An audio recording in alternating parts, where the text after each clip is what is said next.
என்னப்பா கொடு மாப்பிள மாப்பிள்ள 2 நிமிஷம் மாப்பிள்ள கஸ்டமர் அனுப்பிச்சிட்டு பேசுகிறேன். நான் மாப்பிள கடை கூட அழுது போல. மாப்பிள்ள முதல்ல கையை கொடு. நீ சொன்ன மாதிரியே பசங்க வச்சு வேலையை முடிச்சிட்டேன்.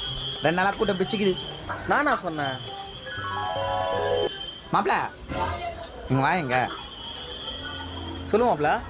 மாப்பிள்ள நீயே சொல்லு, நம்ம கடைக்கு எவனா வரானா பாரு, எல்லாம் அவங்க கடைக்கு தான் போகிறாங்க. இதோ நீ கூட அவங்கள தான் இதை பொருள் வாங்கி போகிற. நம்ம கடை வியாபாரம் ஆகிற மாதிரி எதனா ஐடியா இருந்தால் சொல்லு மாப்பிள்ள. என்ன பண்ணுற? நைட் ஒரு நைட்டா அவங்கள இருக்கிற சரக்கெல்லாம் நம்ம கையில் ஏற்றிரு, நம்ம கையில் இருக்கிற சரக்கெல்லாம் அவங்க கையில் ஏற்றிரு. எப்படி? சூப்பரா? சூப்பர் மாப்பிள்ள. சூப்பர்.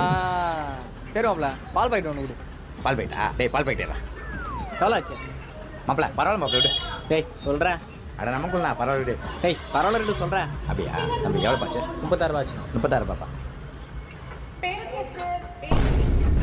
யூபிஐ கூட போய் அங்கே ஆப்போசிட்டில் சவுண்ட் கேட்குது.